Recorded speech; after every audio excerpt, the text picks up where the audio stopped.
ARESxGOD here, and it's Bleach time again. Finally, it's back for the second time with the second core here, or episode 14, and I'm so happy again. You guys know how much I love Bleach, and it seems like things are getting more and more serious right now. What's happening with the season? It's kind of funny. I'm not really remembering a lot of the twists, plot lines, and anything like that from all of the spoilers that I had from when the anime ended and with the manga. Like I said, even in previous videos, kind of feels like I'm experiencing a lot of the things for the first time, and just looks so good, and I couldn't be happier that Bleach is back. One of my favorite series, period, and one of the series that is closest to my heart. You guys know the history with everything, and yeah, but finally we have episode 14. The war is starting. Uryu is doing some shady, interesting things, training, preparations, and the end. There's only 9 days left for the world, so let's get into it and talk about it. Now, at the beginning, I'm like, that has to be the creepiest baby birth in the world. Like, they kind of showed how Yawach came into being with him as a baby and draining the life force of people there. I'm sure there's some symbolism to that, but it looked so amazing and so good. But also at the same time, I got creeped out, but in a good way. I'm not saying it's a bad thing they did it, but such a good way of showcasing that, and just show how much of a force of nature Yawach actually is, or Yuhabach, however you want to pronounce his name. And yeah, this episode just setting up a lot of things. We have Ichigo and Ichibe training, and Ichibe saying that the Shinigami are weak, but also I liked how Ichigo put it perfectly. Yeah, but you guys were just standing there and watching, which is a very good point. I hope they expand a bit more with why the Royal Guard wasn't as involved, especially when the first invasion happened. Can't wait to delve deeper into the Royal Guard, see all of the fights, all of the mysteries that we're gonna discover moving forward with the story. Because remember, this is the second core, and I think we have 2 more cores before everything is wrapped up and over, and how much they're gonna expand with the story, the ending, Ichigo's Bankai, and all of that. A lot of the things that were missing from the manga also. But here we have the training, and Ichigo, as always, being impatient and worried. He wanted to go back after he got his real Zanpakuto, but he's still not strong enough. And I like how Ichibe is very straight and to the point here, and you're not strong enough to face Yuhabach at your current state. But back at the Quincy base, we see Yuhabach giving the speech to the army, pumping them up for the war, for the fight, to finally get their revenge, seeing themselves as the heroes of this story. But just how they show the camera there from the back of the army, just showing how many they are, how ready they are in the back when the speech was happening. And I gotta give a lot of credit to the voice actor of Yuhabach. Such an amazing job, that deep voice and the smirks, the calmness, the slowness of the way he's talking, so good. Just shows how much confident Yuhabach is into this war here. And yeah, the power is more than them as an organization, but also him, how powerful he is as an individual, and how much presence he has every time he's on screen, or every time he's talking to the people under him. Now, the big thing happening, we have Uryu Ishida joining them, and I don't remember what exactly his plan was here, why he joined. Remember, towards the end, of course, some spoilers here, he's not fully on their side. There's gonna be him working against them, of course, at the end, but I don't remember why he's going deep undercover right now fully. with the Quincy here, and the big bombshell drop that even the other Stone Readers or all of the other Quincy didn't take it very well, naming him as a successor by Yuhabach, everybody being shocked.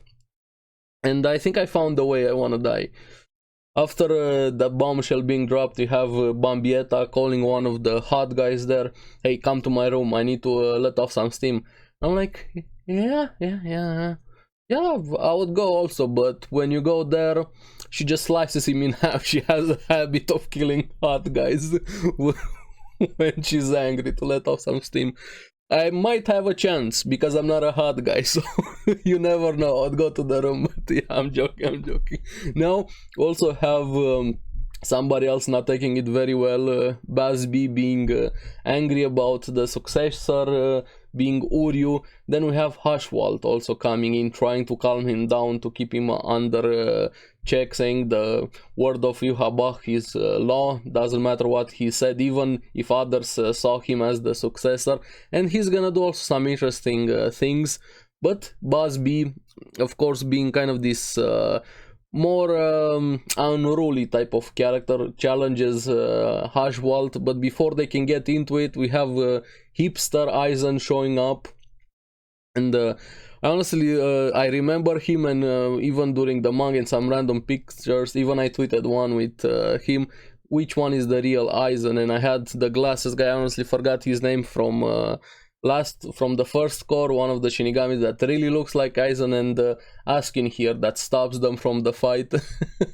Hey, don't fight, you have other things to worry about, even referring to Hashwalt, what exactly he's hiding and what he's gonna do into the future. And definitely keep your eyes on Askin or Nak Levar on what exactly he's gonna do. I'm so hyped for all of the things that are happening with Bleach. Oh, I can't express it into words how happy I am with Bleach being back. And we have Uryu getting some blood from Yuhabach for the ritual to awaken his powers, and asking, why am I the successor? And we don't really get the answer fully here, and I honestly don't remember what exactly he read in that book from his grandfather. And Yuhabach drops some hints, why are you still alive? This is why you're gonna be the successor, you're the only survivor. And he learned something from the book, but honestly I don't remember. And don't tell me, I just wanna, it feels so awesome to have this fresh experience again with even though I love spoilers here, I never want spoilers for series that I do videos, and when I know spoilers, I'm fully honest about them. Even here with Bleach, I have a lot of spoilers, but a lot of them are also jumbled and all over the place, and I don't remember some of the things. So yeah, this is gonna be an awesome journey here. He drinks the blood to awaken his powers and gains the same letter as Yuhabach, letter A. Of course, we don't know what exactly power he awakens, but we're gonna get to that. This is also kind of like a preparation episode for things to come, showing all of the camps, all of the groups, even seeing Hueco Mundo with Urahara researching that device from the Quincy. The others are also training, and then back to Ichigo and Ichibe with their training. Ichibe wants him to surpass what it means to be a Shinigami, and takes him to an even more sacred place when they can go even without the permission of the king there. And yeah, the training, I always love training arcs. We already had a bit one with Ichigo reforging his Zanpakuto, or actually gaining a Zanpakuto for the first time, because what he had wasn't really a Zanpakuto, and I'm so excited. I really hope they're gonna expand especially on his Bankai, because the way the manga ended and the story, there's a lot of questions in the air about Ichigo's Bankai, but hopefully we're gonna see there. I have faith in you, Tight Kubo, and thank you very much for this awesome story here. But also one of my favorite captains, we have Kyoraku being worried about Ichibe and Ichigo in the training, and especially worried about Ichibe that he might do something else, not just the training there. I'm glad we see the Wizard again, Shinji, Hiyori, and all of the others. Shinji bickering a bit with Hiyori, wanting her to fix the distortion between the worlds.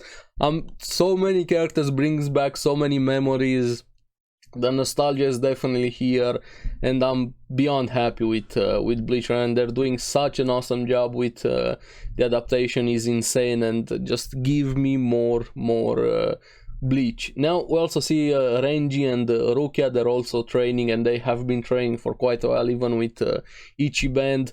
The big recovery, Byakuya is finally back, and I know a lot of the people, even back in the manga, had an issue with saying that Byakuya should have died when he had that moment there, even right now in the first core here, but I fully disagree. I'm tired, same as with Fairy Tail, same as with so many other series.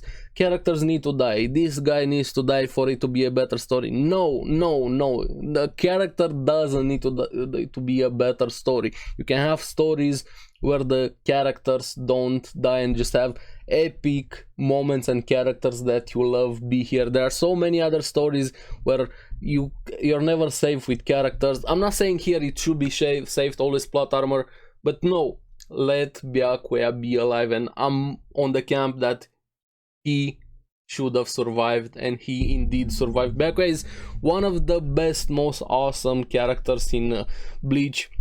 Remember the Soul Society arc, how he started, the fight between him and Ichigo, one of the best arcs in anime in general for a battle anime. His personality, his relationship with his sister, his rivalry with Ichigo and how they see themselves, also the respect they gain for each other later on, even now in the first core here, and one of the most influential and iconic characters in Bleach, and I'm glad he didn't get killed off here, and just give me more Byakuya, and even Tanjiro being impressed that he was in the bat for so long, and Byakuya admitting his own weakness, saying he doesn't believe that he's strong enough to let it go to his head, but he wants to gain that power here. So Byakuya is also gonna get stronger. All of the characters are focusing on improving their strength, and they needed very much, to say the least. And we have Ichigo also there to train Rukia and Renji a lot more, and keep your eye out on Renji. But what I really liked also were the moments here, and just showing what Kyoraku is for everybody here, and he is definitely the best choice to be the commander after Yamamoto died. And I'm still sad about Yamamoto, but here you have characters that also died. Yamamoto had an awesome fight, but he also died because of his own arrogance, and he let so many things go unchecked, and he's an awesome character, but he made mistakes, and this is more than showcase here, and Kyoraku is the best character to be his successor. And he goes to Ichigo's friends, to Arisawa, Keigo, and the others, to tell them to prepare to say goodbye to Ichigo. And I liked the reaction, especially Keigo being angry and worried, telling them he's worried that Ichigo, he's gonna be okay after the training, he's not worried about that, but he's worried with what power he's gonna come back, because his power could be so great or so different that it could affect the living world, and of course he couldn't come back if he puts everybody in danger. Even if it's a very small chance for this to happen, he just wanted to be honest with them. And this showing he's doing things better than Yamamoto, because if it was Yamamoto, he wouldn't give any time of the day to Ichigo's friends. He handled so many things wrongly. Of course he was powerful, he was an awesome character, but he was always so stubborn and stuck in the old ways, and this is why Kyoraku is one of my favorite captains. And this small moment, having him here to go to Ichigo's friend, I'm even getting a bit emotional, just shows how much I love Bleach. Going to his friends to be honest with them, considering how many other things he could be doing, how many other problems he has to take care of, things and that, and this war is coming, taking that time to go talk to them, and even giving them an option to help them, saying these soul tickets for when it's time for them to be able to visit Ichigo if the worst case happens there. And that's a very important thing what he did there, and thank you for that, Kyoraku. Now on the other side we see Chad and Inoue, also them having to grow stronger, and Inoue thinking about everything and wishing for things to be different, everybody respecting their own worlds, be peace and stop all of this fighting. I agree with that. It's a very idealistic way of seeing the world, and I'm sure even us have had thoughts like that when why can't everybody just get along? As cliche as that sounds, yeah, I wish that could be very real, but unfortunately this is not gonna be the case here. War is coming, and it's coming faster. Especially here in this episode we have Yawach attacking, or Yuhabach attacking the Soul Society, cutting it off from everything else. In the Serete gets sealed off, and then dropping the time here, saying a bombshell at the end, talking to Uryu about the rest of the poem there with the king awakening after 900 years, after 90 years, and so on. There was one part missing towards the end. The confined Quincy king gains the world in 9 days, so they have 9 days there to fight him. This is gonna be conflict for the ages, and I'm so happy Bleach is back. Thank you, and thank you for the adaptation, for the work, the love here. Tide Kubo for giving us Bleach, and I'm gonna be here week to week to week for all of the course, and I'm really curious what you guys think so far, especially on season 1.